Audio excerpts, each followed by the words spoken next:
Well, hello there, Pisces. Welcome into Tropical Tarot. My name's Chris. I'm going to be doing your reading today. If you're new, welcome in. Thank you so much for giving me a shot. If you're a returning Tropical Tarot person, excuse me, welcome back. I really appreciate you guys. All the likes, comments, and subscribes are awesome, and I think they help my videos fly, so thank you very much. Like I said, this is going to be a reading for Pisces. We're going to focus on your past, your present, and your future. And see what's going on for you from the 7th through the 13th of November. Getting close to the end of the year, y'all. It's finally started to cool down in Florida. I've got the windows open. It's kind of overcast, which for us is pretty awesome because we get like at least 300 days of sunshine. Not complaining. It's just nice to not feel the sun burn your face off. So, we're going to get ready, go right into your reading. In the past, you had a fork in the road. Your current circumstances come to the edge. And in the future, you need to take time for a nap. So, in your current circumstance, you've got the Queen of Cups right in the middle, crossed by the Queen of Wands. Underneath, we have the Emperor. Above, we have the Eight of Swords. Behind you is the Knight of Swords. In front of you is the Six of Wands. Down here in the corner, your attitude is about communication, Eight of Wands. Your environment is Temperance.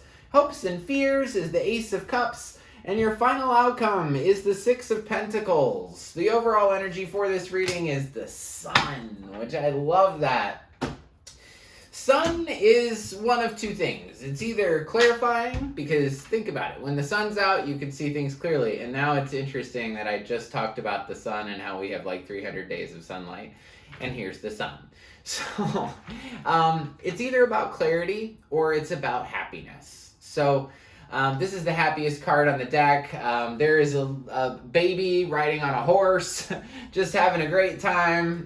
Naked baby riding on a horse. So we'll see what's up for you, Pisces. As far as your oracle cards, in the past you had a decision to make. There were two paths to take. Were you going to take the path that was more worn, or were you going to take the path that was less worn, that people don't normally go down? Your current circumstance is saying, come to the edge. And I always try to show this card. So come to the edge. This lady is dancing on this little island. And as she dances, there's these little hearts that sort of flutter up to the sky. And it means take a risk. Come to the edge. Dance where you feel like there is fear. And see what can happen.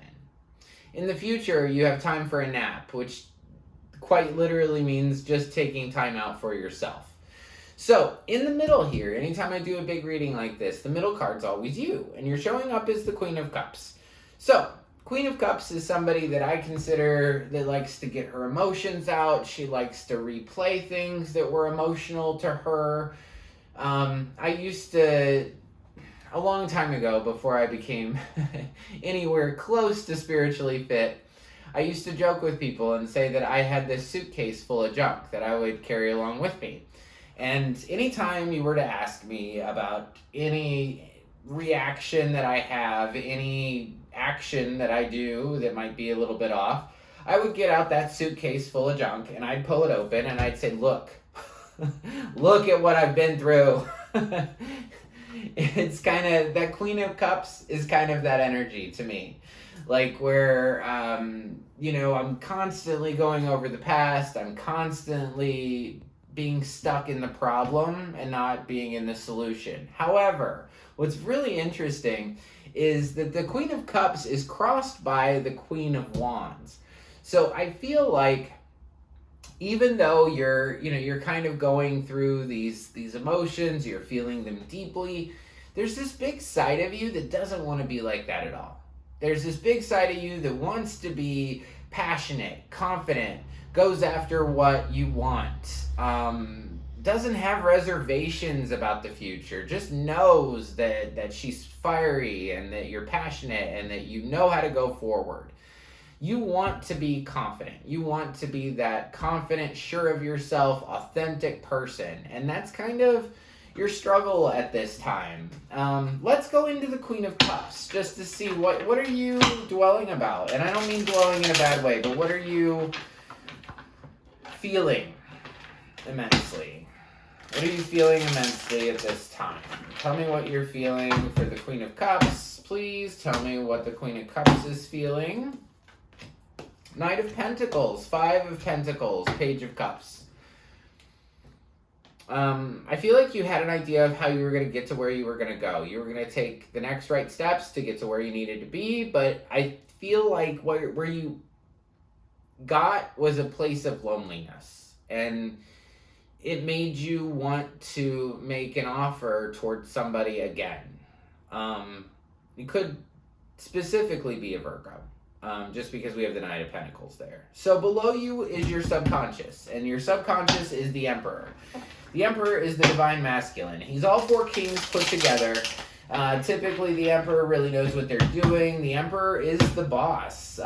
Could be dealing with an Aries, too. Emperor is Aries energy. Let's clarify this. Page of Swords, Devil, Queen of Cups.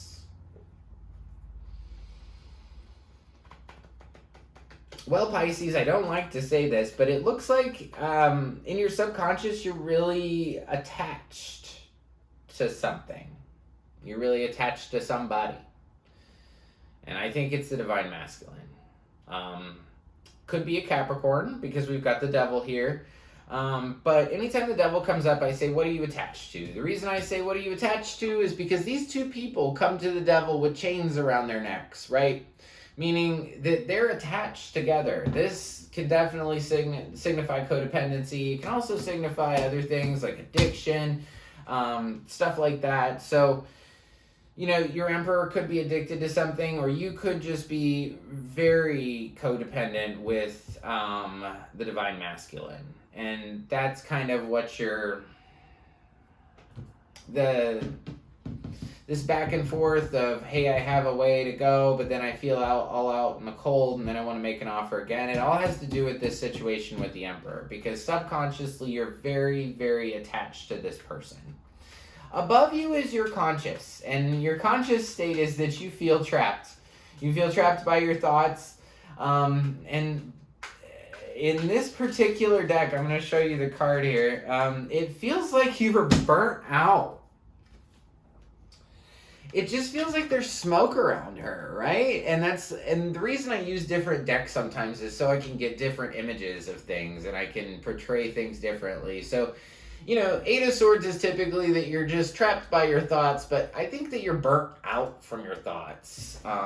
Just too much. So let's get into that Eight of Pentacles, or Eight of Swords, I'm sorry. Let's get into that Eight of Swords. Let's see, what do you feel trapped? What do you burn out about? What do you burn out about? Three of Wands. There's that Eight of Swords again. And Six of Wands. Ha! I want to go. It's like, I'm thinking about leaving this thing. So consciously, you feel trapped. And the way that you kind of figure how you can get out of it is if I just leave. If I just leave, I won't be trapped, and I can get the recognition that I deserve.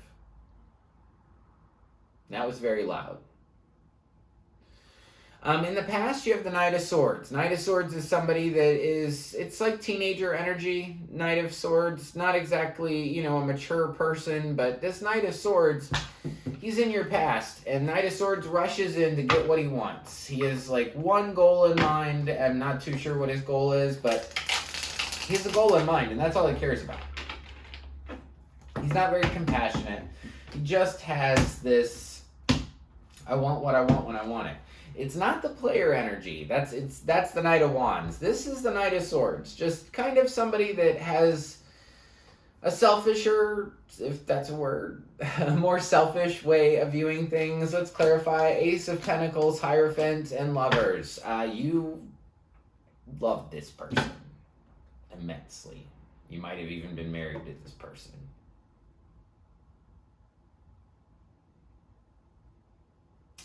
In the future, you have the Six of Wands, getting recognition. You had that card before. It's a card that's repeating in your reading right now.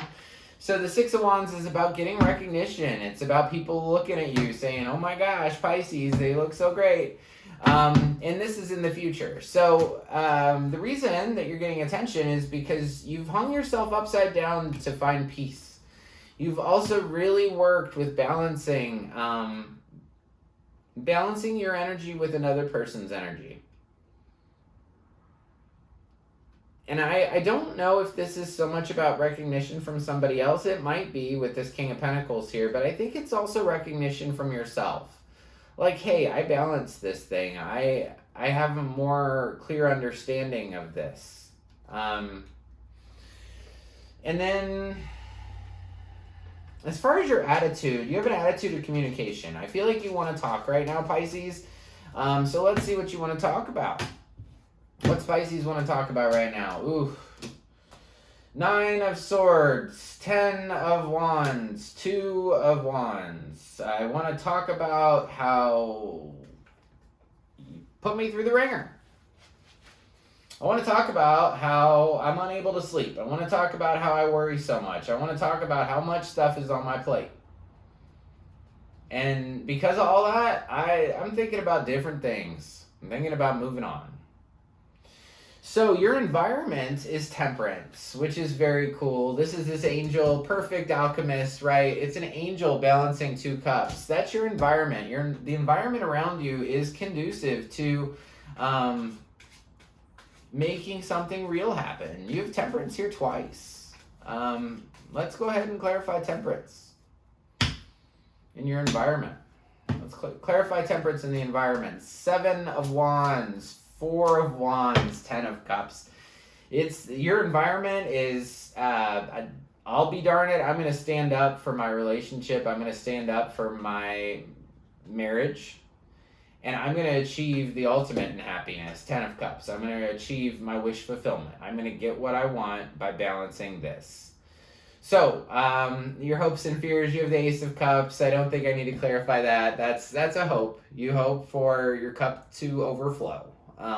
And then your final card in your outcome is the 6 of Pentacles. 6 of Pentacles is about balance. It's about generosity, give and received.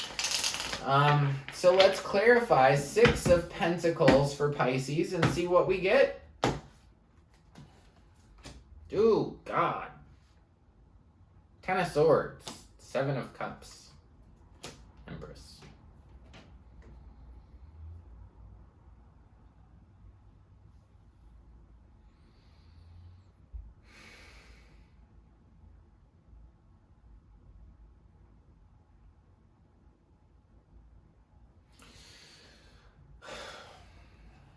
I feel like the final outcome is that one of 2 things. Either that, I'm going to say the worst one first. So, the worst outcome from this is that you find out that this one person's feeding 2 people and that it absolutely breaks your heart. And that the feminine in this relationship is then unable to pick. She's unable to pick about what she wants. Or the balance is absolutely not there. The other person is not giving as much as you would like them to. And I even hear more than that. It's a lack of giving. It's a lack of attention that makes you feel like 10 of Swords. 10 swords right through your back. Somebody's going to stab you in the back, and you're not going to know what to pick. And I think that's why that time for a nap card is up there, is because you have big hopes for this situation, but I feel like in your heart, I don't think that you know that this is just not the path. I will tell you from a larger perspective, I've been telling everybody all week to look at your reading or look at your life from a different perspective. I saw 2 bald eagles this week, and that is very rare for me. I know that they exist in Florida. I know that there are some spots like an hour or 2 hours away where eagles live, but I don't see them regularly. And when I looked up the meaning of a bald eagle, it said to look at your life differently. Look at it from a different perspective. So that's what I want you to do. I want you to look at this, your whole life, this whole week, from a different perspective. And if you looked down and you saw this, what would you tell somebody else to do? This is, to be quite real with you, this is somebody that's been in a relationship for a long time. This is about a marriage where you feel like you've been left out in the cold, you feel trapped. You've been thinking about moving on, but you're really bound and determined to make that happen, the coming back together part of it, but you haven't gotten the good side of the stick. You've always gotten the bad cards. You've always gotten the not so good side of things. And in the future, it looks like, honestly, I think you're more hopeful than anything, which there's a lot to be admired in hope. There is. But this is something that's continued for a long time. This is a big cycle that you have the choice to stay in or you have the choice to leave. The reason I say it's a big cycle is because of the 10s, the 9s. You have the 10 of Swords. You have the 10 of Cups. You have the 10 of Wands. Which one don't you have? You don't have the 10 of Pentacles. So this was not a secure relationship. This wasn't something that you could say, oh, yeah, I feel secure about this. This was passionate. This was thoughtful. There was love here, but there was not much security in this. So then we get to the 9s. We have the 9 of Swords. We have the 8 of Wands. We have 8 of Swords again. 8 of Swords again. My point is that when I see a lot of 8s, 9s, 10s, this is your choice. It's your choice to stay in this as long as you want. If you stay in it longer, you will have more of the same. That's why it's a cycle. And I don't like saying any of this stuff. I don't. If I could just deliver happy, cheery readings all the time, I totally would. But this is somebody that is at the end of a cycle. And unless this relationship is infused with a new beginning and new passion and new love, like you're dreaming for, like you're hoping for, you're just going to get more of the same. So I know that that's not a great thing, but I will tell you that tarot is changeable. I've said that in many, many readings. A lot of other readers on YouTube will not tell you that. So you could change all of this with a thought, with, just saying like, hey, I really want to be by myself. I don't want to be in this anymore. Like, I just really want a new beginning by myself. That would change all of this. So just know that it is possible to change your tarot future. So, as far as signs, let's get into that. A Sagittarius is here twice. We've also got Virgo here. Capricorn, Gemini, Taurus, Leo. And that's what I have. So your spirit animal card this week is be at home. Be a wombat spirit. Be at home. You've got this. If you feel like you need to take time out, take time out. You have that time for a nap card. It's not, people say a lot of things like, people who take naps or people who need rest are not, strong or whatever. No, you're way more strong because you know when to take time out for yourself. So that's what I have for you guys. Comment, please. One of the biggest things that I get out of these readings is my comments, because I don't talk to anybody for the hours it takes for me to do these readings. But when I get your comments, it makes me so happy. It fills me full of so much joy. And so if you could drop a comment just for the fact that it would make me happy, I would really appreciate it. Even if it's just your favorite emojis. I love it. I'll send you some emojis back. If this resonates for you, tell me how it resonates for you. I always appreciate that as well. So, until next week, I just want to leave you with lots of peace, love, and light. And if you like the content I create, please like, subscribe, and share. Like button looks like this. It's just below the video. Also below the video, there is a subscribe button. If you press that one, you'll be notified anytime I upload a new reading. And until next week, I just want to leave you with, like I said, peace, love, and light. Thank you very much.